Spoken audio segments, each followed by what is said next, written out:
This year marks half a century since the death of the great Pablo Picasso. And while few doubt the genius of his art, more and more question the quality of his character.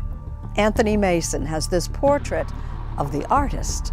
Pablo Picasso is one of the most famous artists in history. But did you know that some of his paintings hide secret sketches underneath? Thanks to modern science, we can now see these hidden artworks.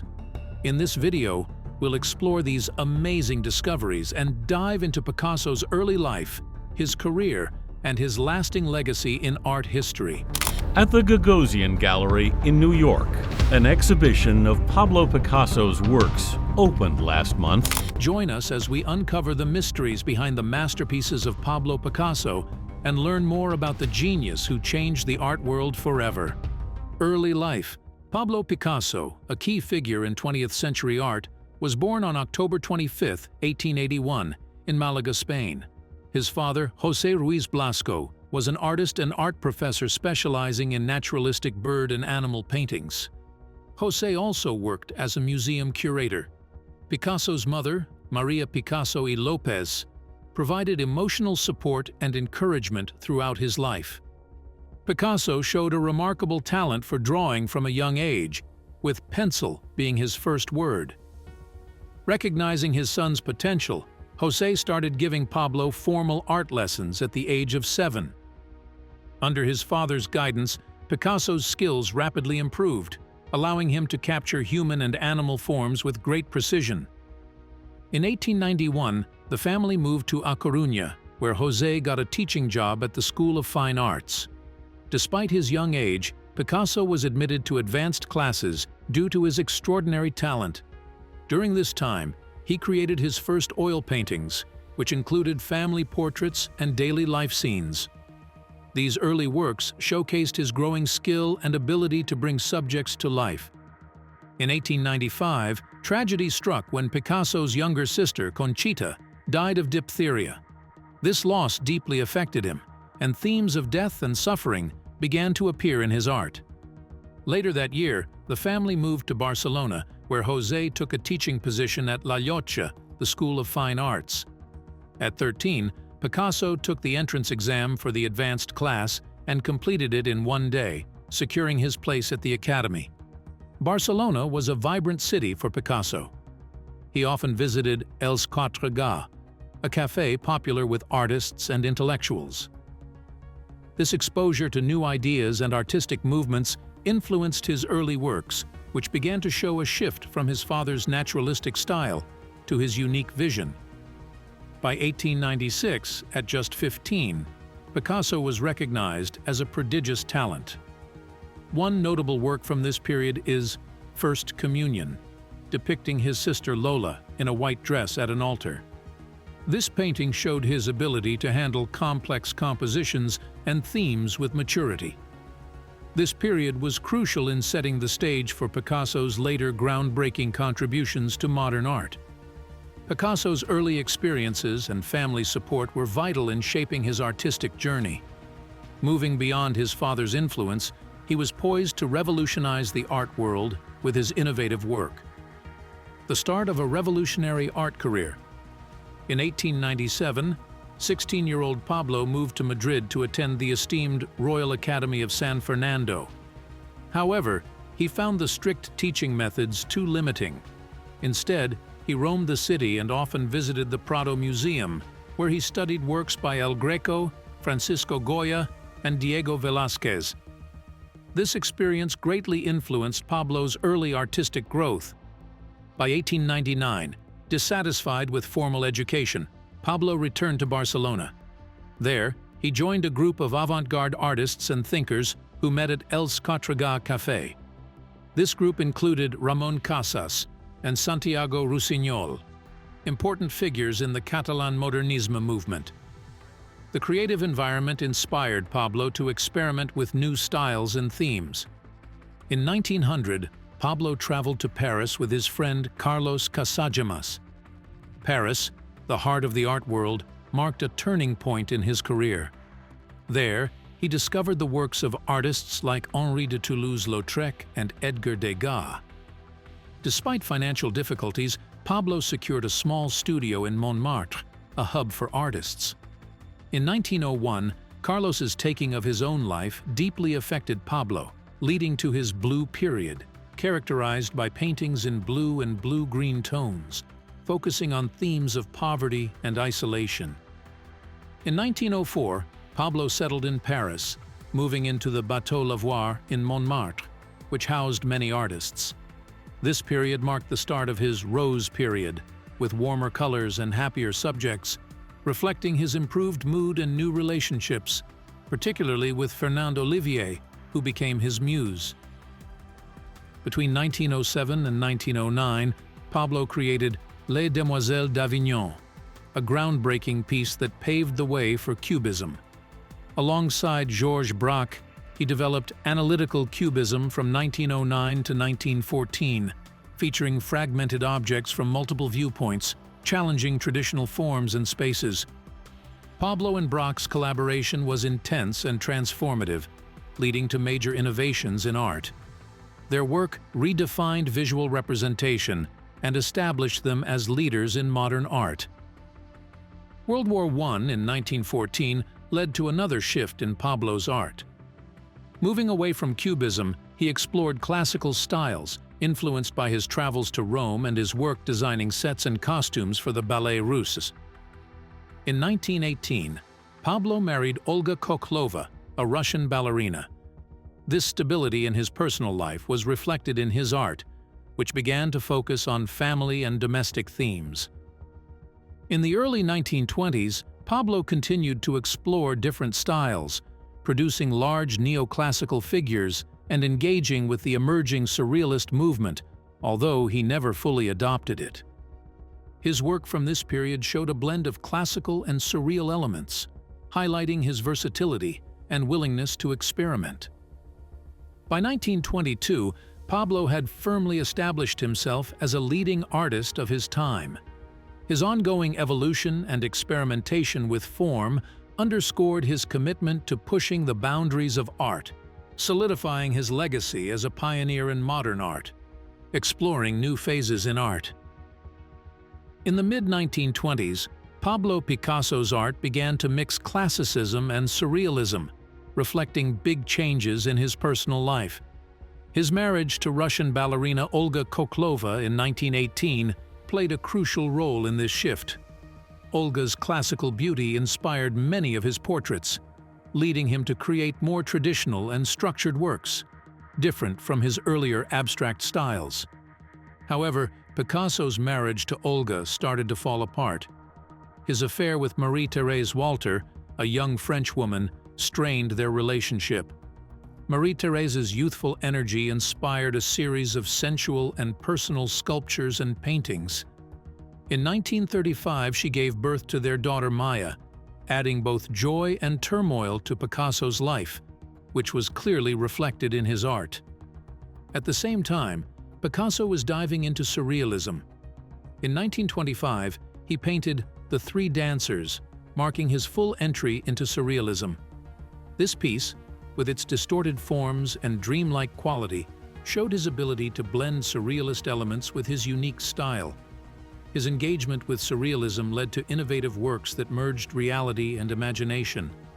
The Spanish Civil War in 1936 deeply affected Picasso.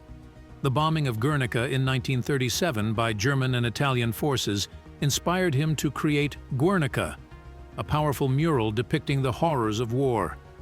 This stark, monochrome painting became a symbol of anti-war sentiment and resonated worldwide as a reminder of the brutality of war. During World War II, Picasso stayed in Paris under Nazi occupation. His art, from this time, reflected the tension and suffering of the period. The Charnel House, from 1944 to 1945, depicted the brutality of war with dark tones and distorted figures, conveying horror and desolation. Despite the oppressive atmosphere, Picasso continued to create art, often focusing on still lifes and portraits that subtly expressed his feelings of confinement. His work maintained a strong emotional impact, even as it adapted to the harsh realities of the time. In the late 1940s, Picasso's life changed again with his relationship with Françoise Gillot, a young French painter. They had 2 children, Claude and Paloma. Françoise brought new energy and inspiration to Picasso, leading to a period of prolific creativity. His work from this time showed a renewed vibrancy and playfulness, exploring new artistic territories like ceramics and depicting scenes of family life filled with warmth and affection. Françoise's influence helped Picasso explore new dimensions of his art, highlighting his versatility and continual evolution. Public recognition and final years. In 1949, Pablo Picasso created the famous Dove of Peace lithograph, which quickly became an iconic symbol for the peace movement. This artwork was chosen as the emblem for the first International Peace Conference in Paris.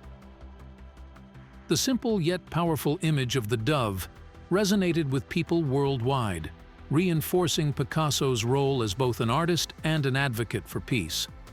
Throughout the 1950s, Picasso's work gained more global recognition. One notable piece from this period is Massacre in Korea in 1951, which, like Guernica, depicted the horrors of war. The stark and haunting imagery in this painting showed Picasso's commitment to using his art to protest against war's brutality. Another significant series from this decade is Women of Algiers from 1954 to 1955, inspired by Eugène Delacroix's painting The Women of Algiers in Their Apartment. Picasso's series included multiple versions, each exploring different facets and interpretations of the original. This series highlighted his fascination with reinterpreting classic works, a theme throughout his career. During this time, Picasso's personal life also changed significantly. In 1961, he married Jacqueline Roquet, who became a prominent subject in his later works. Jacqueline brought new energy and inspiration to Picasso, leading to a prolific period in his artistic output. The 1960s were a time of continued exploration and public recognition for Picasso. His creativity knew no bounds, and he explored various forms of art, including paintings, sculptures, ceramics, and graphic arts. One of his notable projects from this era was a series of variations on Diego Velázquez's masterpiece, Las Meninas. Picasso's versions of Las Meninas demonstrated his ability to reinterpret classic works into something entirely new and unique. Picasso's reputation and influence grew even further during this decade. In 1963, the Musée Picasso was established in Antibes, France, to showcase his extensive body of work. This museum recognized his immense contributions to art and provided a space for art enthusiasts to engage with his work more deeply. Throughout the 1960s, Picasso received numerous honors and accolades, solidifying his status as one of the most influential artists of the 20th century.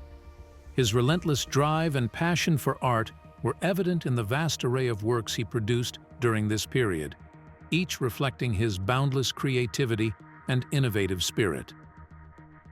Despite his advancing age, Picasso remained remarkably active in his final years. His creativity showed no signs of waning, and he continued to produce an impressive volume of work. Some of his last creations included drawings, paintings, and sculptures that pushed the boundaries of artistic expression. Picasso's health began to decline in the early 1970s, but his dedication to his craft never faltered. He continued to work tirelessly, driven by an insatiable urge to create. His later works, often characterized by bold experimentation and a raw, unfiltered quality, reflected his enduring passion for art.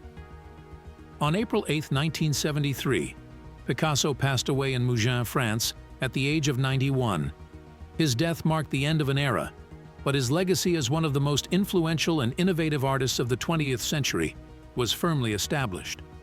Picasso's contributions to art were immeasurable, and his impact continued to inspire and influence generations of artists and art enthusiasts worldwide. Styles and techniques through the eras. Pablo Picasso's artistic journey was marked by constant evolution and experimentation. His career, spanning over 7 decades, saw him embracing and often pioneering various styles and techniques. Each phase of his work is distinct, reflecting his personal experiences and the changing art world around him. Blue Period, 1901–1904.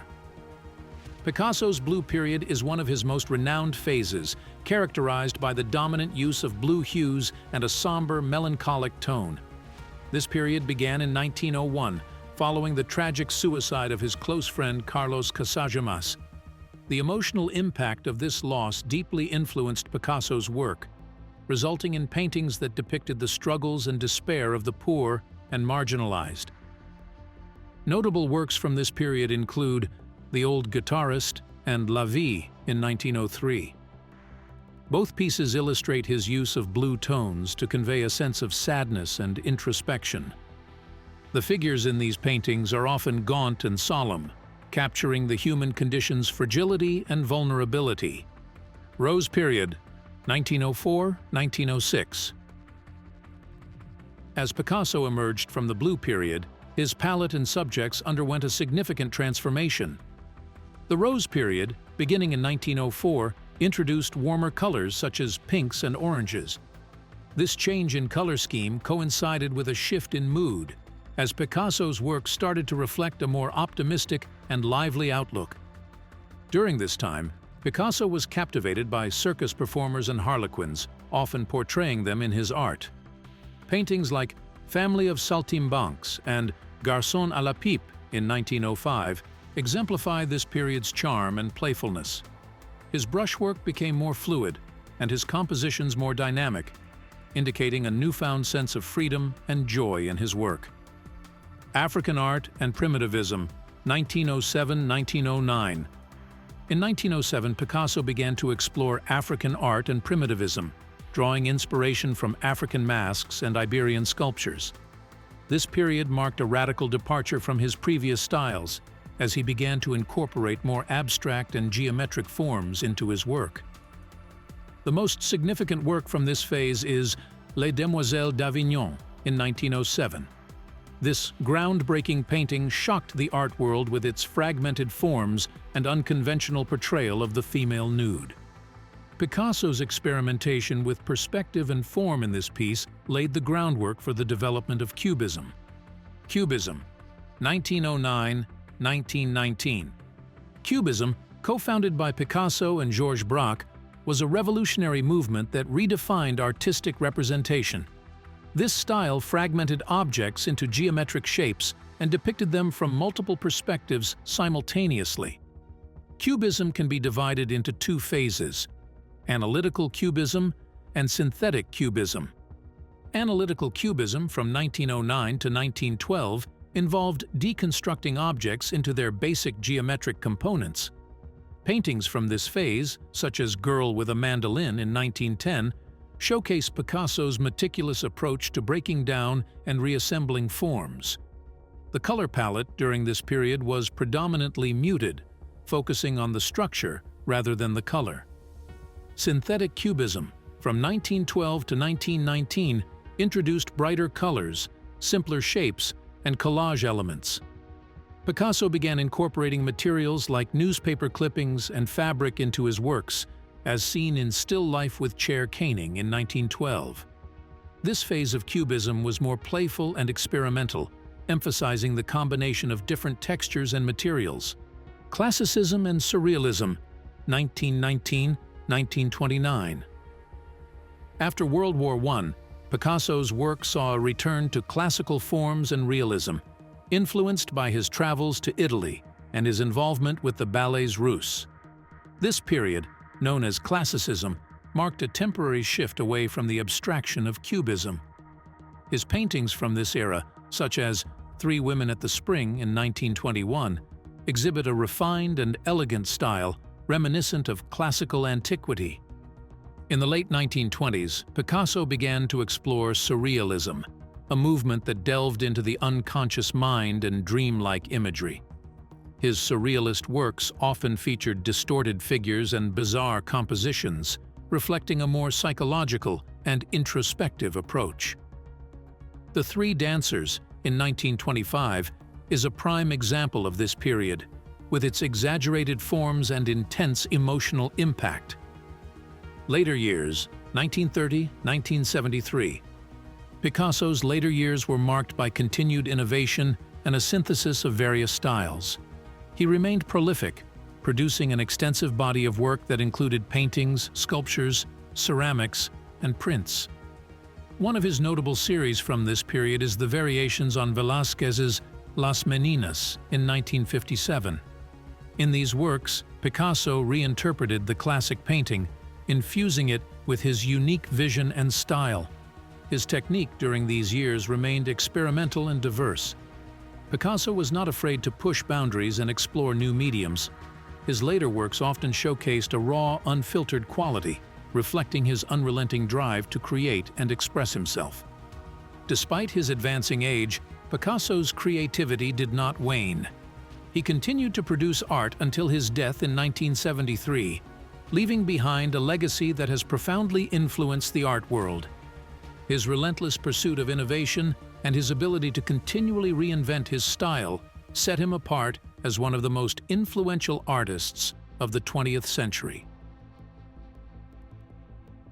Hidden sketches beneath his paintings. Throughout his prolific career, Pablo Picasso's work underwent numerous transformations, each phase reflecting his continuous experimentation and innovative spirit. Recently, technological advances have uncovered hidden sketches beneath some of Picasso's paintings, offering a rare glimpse into the artist's creative process. These discoveries shed light on his evolving ideas, resourcefulness, and practical approach to art making. Hidden sketches in still life, 1922. In 2020, the Art Institute of Chicago made a groundbreaking discovery. Beneath Pablo Picasso's 1922 painting, Still Life, a hidden sketch was revealed using X-ray technology. This hidden drawing depicted a jug, a cup, and a newspaper placed on a chair. The researchers, led by Alison Langley, head of paintings conservation, used X-ray and infrared imaging along with cross-sectional paint analysis to uncover this hidden layer. It was found that Picasso initially created a neoclassical still life on the canvas, which he later covered with a white lead-based layer before painting the cubist still life that we see today. Langley explained that Picasso often reused canvases, but what was unusual in this case was the application of a white layer to block out the first composition. Typically, Picasso painted directly over earlier compositions, allowing underlying shapes and colors to influence the final painting. This unusual approach in still life provided a uniform surface for the subsequent 1922 painting, a gift from Picasso to his friend, the famous novelist and art collector Gertrude Stein. The hidden dog in Le Moulin de la Galette, 1900. Another fascinating discovery was made at the Guggenheim Museum in New York. Conservators found a small dog hidden beneath Picasso's painting, Le Moulin de la Galette, created in 1900. Using X-ray fluorescence, an imaging technique that maps out the chemical elements in a painting, the researchers uncovered the image of a charming lapdog wearing a red bow. The dog, which closely resembled a Cavalier King Charles Spaniel, had been hastily painted over by Picasso, perhaps because he considered it too distracting for the composition. Julie Barton, the Guggenheim's senior paintings conservator, noted that removing the dog allowed viewers to focus more on the other figures in the composition and experience the space in different ways. This hidden element adds a layer of intrigue to Le Moulin de la Galette, showcasing Picasso's meticulous attention to detail and his willingness to modify his work to achieve the desired effect. The unseen sketch in The Crouching Beggar, 1902. In 2018, a landscape painting was discovered beneath Picasso's 1902 work, The Crouching Beggar. Researchers used X-ray technology to examine the painting's layers, revealing the contours of a landscape that served as inspiration for Picasso's human figures. This discovery was made public through a study published in SN Applied Sciences on July 21, 2018. The original landscape, although not definitively attributed to Picasso, provided a foundation upon which he created his iconic piece. This finding highlights Picasso's resourcefulness in reusing canvases and integrating previous compositions into new works.